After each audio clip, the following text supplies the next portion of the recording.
मैं सुधाकर पांडे एक बार फिर अपने YouTube चैनल से आपका हार्दिक अभिनंदन करते हुए, आपके उज्जवल भविष्य की कामना करते हुए एक नए टॉपिक के साथ उपस्थित हुआ हूं। मेरा एक वीडियो बौद्ध धर्म से संबंधित पूरा कंप्लीट हो चुका है। आशा कर जिसमें पूरा है पार्ट 3 है, उसका देख लीजिएगा आप लोग। वह बहुत इंपॉर्टेंट टॉपिक है, हर परीक्षा में उससे पूछा जाता है। दोस्तों, आज हम लोग का नया टॉपिक होगा जैन धर्म। ये भी बहुत इंपॉर्टेंट है, हर परीक्षाओं में इससे भी क्वेश्चन आना ही आना है, तय है। कहने का मतलब यह है दोस्तों कि आप मेरे चैनल से जुड़े, जितना टॉपिक मैं पढ़ाऊंगा उससे एक भी क्वेश्चन छूट जाएगा तो आप हमसे कहिएगा। मुझे पूरा विश्वास और आशा है कि एक भी क्वेश्चन नहीं छूटेगा। मैं आपके सपने को साकार करने के लिए दिन रात मेहनत करूंगा, बशर्ते आप मेरा सहयोग करें। आए जैन धर्म। जैन धर्म का यह पार्ट 1 है दोस्तों। कह रहा है कि जैन जो शब्द है वह जिन शब्द से बना है जिसका अर्थ होता है इंद्रियों का विजेता। यानी जैन के जो अनुयायी होते थे वह अपने इंद्रियों पर विजय प्राप्त कर लिए थे, उसी तरह से वो बन गया जैन। अब जैन धर्म के उदय के कई कारण थे। जैसे मैंने पहले वीडियो में बौद्ध धर्म में पढ़ाया था कि ब्राह्मण धर्म से परेशान होकर के उस समय 62 संप्रदाय उभर करके सामने आए थे, जिसमें जैन धर्म और बौद्ध धर्म प्रचलित हो चुके थे, बाकी उतने धर्म प्रचलित नहीं हुए थे। तो हम लोग का चर्चा का विषय है जैन धर्म। इसके उदय के कई कारण हैं, जिसमें कुछ कारण मैंने इंडिकेट किया हुआ है। पहला कारण यह है कि पूर्ववर्ती वर्ण व्यवस्था धर्मों में उच्च वर्गों की विशेषाधिकार प्राप्त हुआ था। जो भी उच्च वर्ग में आते थे, जैसे ब्राह्मण थे, क्षत्रिय थे, वैश्य थे, उनको बहुत ज़्यादा विशेषाधिकार था, बाकी लोगों को विशेषाधिकार नहीं था, इसलिए इस धर्म को लोग स्वीकार कर लिया। फिर दूसरा कारण है वैदिक कर्मकांडों में आडंबर और जटिलता का होना। जैन धर्म से पहले जो भी धर्म हुआ करते थे उसमें बहुत सारे आडंबर थे, जैसे नरबलि, नरबलि, सती प्रथा इत्यादि जैसे व्यवस्थाएं, छुआछूत, इस तरह की प्रथाएं मौजूद थी। लेकिन इसमें इस तरह का बात नहीं था। तीसरा नंबर है राजकीय संरक्षण प्राप्त होना।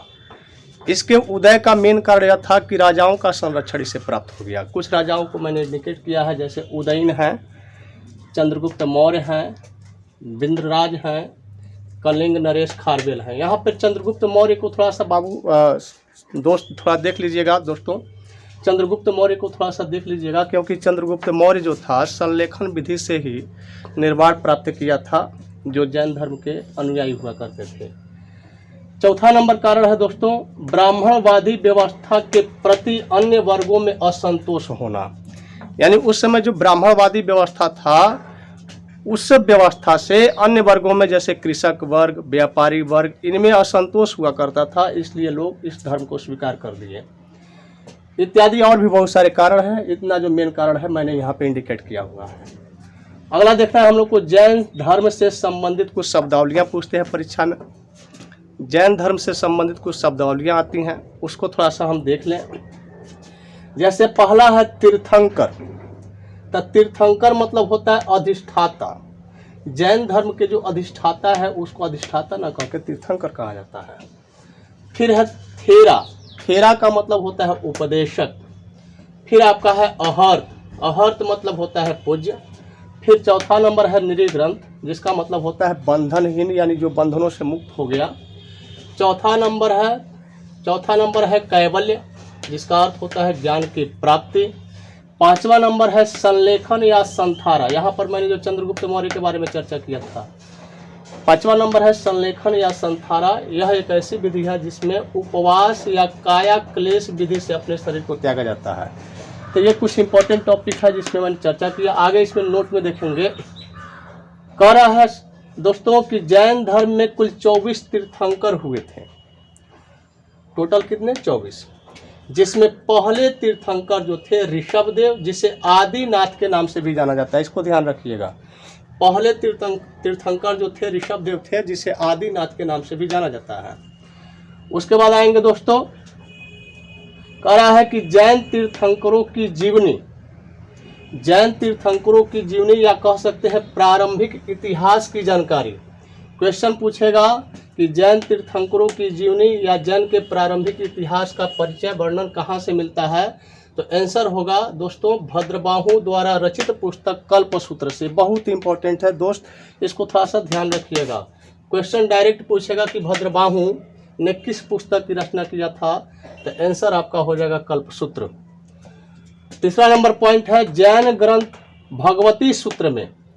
जैसे जैन ग्रंथ भगवती सूत्र में बहुत सारे बातों का वर्णन है। जैसे आप महाजनपद देखेंगे तो महाजनपद में भगवती सूत्र में महाजनपद की चर्चा भगवती सूत्र में किया गया, जो जैन धर्म से संबंधित है। तो आया जा कर जैन ग्रंथ भगवती सूत्र में महावीर के जीवन और कृत्यों तथा समकालीन से संबंधों का वर्णन है। उनके समकालीन जो भी व्यक्ति हुआ करते थे उनका संबंध और महावीर के जीवन तथा उनके कार्यों का वर्णन आपको भगवती सूत्र में मिलता है। ये भी बहुत इंपॉर्टेंट है दोस्त, इसको भी ध्यान रखिएगा। अब यहाँ कह रहा है तीसरा पॉइंट देखना है हम लोग को, जैन तीर्थंकर तथा उसके प्रतीक चिन्ह। ये बहुत ही ज़्यादा इंपॉर्टेंट है, इसको भूलना नहीं है दोस्त। हम लोग को ये नहीं भूलना है, इसमें से क्वेश्चन बहुत पूछता है दोस्त। तो देखना है कुछ तीर्थंकर है, मैंने यहाँ क्रम लिख दिया है और उनके प्रतीक चिन्ह लिख दिया है। जैसे पहला तीर्थंकर है ऋषभदेव, इनका प्रतीक चिन्ह सांड है। दूसरा है अजितनाथ, इसका प्रतीक चिन्ह हाथी है। तीसरा है शंभवनाथ, इसका प्रतीक चिन्ह घोड़ा है। 7वां नंबर है संपार्श्व, जिसका प्रतीक चिन्ह स्वास्तिक है। 16वें नंबर में शांति है, जिनका प्रतीक चिन्ह हिरण है। यहाँ आगे बढ़ेंगे तो फिर वही चीज। 18वें नंबर में अमरनाथ जी हैं, जिनका प्रतीक चिन्ह मीन है। 21वें नंबर में नामी जी हैं, जिनका प्रतीक चिन्ह नीलाकमल है। 22वें नंबर में अरिष्ट नेमी है, जिसका प्रतीक चिन्ह शंख है। 23वें नंबर में पार्श्वनाथ है, जिसका प्रतीक चिन्ह सर्प है। 24वें नंबर में महावीर स्वामी है, जिसका प्रतीक चिन्ह सिंह है। दोस्तों देखिए, इसमें जिस पर मैंने टिक लगाया हुआ है वैसे 24 तीर्थंकर हैं। मैंने मेन को यहाँ पर इंडिकेट कर दिया हुआ है, जो एग्जाम में पूछे जाते हैं। एग्जाम के दृष्टि से जो पूछा जाता है मैंने कर दिया है। उसमें भी जो जिस पर मैंने टिक लगाया हुआ है, जिस पर एरो मार्क लगाया है, उसको देख लीजिएगा एक बार। उसमें से क्वेश्चन फिक्स है, जैसे ऋषभदेव, अजितनाथ, शंभवनाथ, फिर आपके इधर महावीर स्वामी, पार्श्वनाथ, अरिष्टनेमी और नामी, इनका प्रतीक चिन्ह और क्रम याद करिएगा। आगे इसमें नोट देखना है बाबू, नोट देखिएगा। कह रहा है ऋषभदेव और अरिष्टनेमी दो ऐसे तीर्थंकर हैं, जैसे ऋषभदेव और अरिष्टनेमी का उल्लेख ऋग्वेद में मिलता है। बहुत इंपॉर्टेंट है दोस्त, ध्यान रखिएगा इसको। ऋषभदेव और अरिष्टनेमी का उल्लेख ऋग्वेद में मिलता है, जिसमें अरिष्टनेमी को, इस पे देखिएगा, जिसमें अरिष्टनेमी को भगवान श्री कृष्ण का निकट संबंधी माना गया है। क्वेश्चन डायरेक्ट पूछेगा किसको भगवान श्री कृष्ण का निकट संबंधी माना गया है, किस जैन तीर्थंकर को, तो आंसर हम लोग का आएगा अरिष्टनेमी। अब यहाँ पे बाबू, यहाँ पे देखिए, जो 23वें तीर्थंकर हुआ करते थे, हम लोग को सबके बारे में नहीं पढ़ना है, हम लोग को पढ़ना है 23वें से लेकर के 24वें तक। जो 23वें तीर्थंकर हुआ करते थे उनका नाम पार्श्वनाथ था, जो काशी के इक्ष्वाकु वंशीय राजा अश्वसेन के पुत्र हुआ करते थे। इनका संबंध काशी के इक्ष्वाकु वंशीय राजा से था, जिनके पिता का नाम अश्वसेन था। अब कह रहा है इनके माता का नाम वामा देवी था। ये 30 वर्ष की अवस्था में संन्यास धारण किए तथा 83 दिन कठोर तपस्या करने के उपरांत 84वें दिन उनको ज्ञान की प्राप्ति हुई थी। मेन इंपॉर्टेंट जो पॉइंट है इसमें दोस्त, इसको ध्यान रखना है कि वाराणसी के निकट संवेद पर्वत पर इनको ज्ञान की प्राप्ति हुई थी। ये बहुत इंपॉर्टेंट है, जिस पर इस पे भी मैंने टिक कर दिया, इसको ध्यान रखिएगा। पहला, चौथा और 5वां, इस तीनों को ध्यान रखिएगा आप लोग। लास्ट पॉइंट हम लोग आएंगे पार्श्वनाथ की शिक्षाएं। पार्श्वनाथ ने कुछ शिक्षा दी थी, जिसमें पहला है हिंसा न करना, दूसरा है सदा सत्य बोलना, तीसरा है चोरी नहीं करना और चौथा है संपत्ति का ग्रहण न करना। एक बात ध्यान देंगे हम लोग दोस्त कि जो जैन धर्म था वह अहिंसावादी धर्म था। ये इतने अहिंसावादी धर्म थे कि इनका मानना था कि हम लोग जो घूमते हैं, ऐसे ही जनरल घूमते रहते हैं, तो हमारे सांस से भी बैक्टीरिया मर जाती हैं। इसलिए इतने अहिंसावादी हुआ करते थे कि ये मास्क लगा कर चलते थे। तो मास्क लगाने की परंपरा दोस्त या जैन धर्म में शुरुआत की गई थी, लेकिन उस समय जीवों की हत्या ना हो इसके लिए किया गया था। आज थोड़ा सा दूसरा बात है, आज तो कोविड-19 वाला बात है। अब यहाँ समझना हम लोग क्या है कि पार्श्वनाथ ने जो शिक्षाएं, पार्श्वनाथ 23वें जैन तीर्थंकर हुआ करते थे, और अगला तीर्थंकर जो होंगे वह महावीर स्वामी होंगे।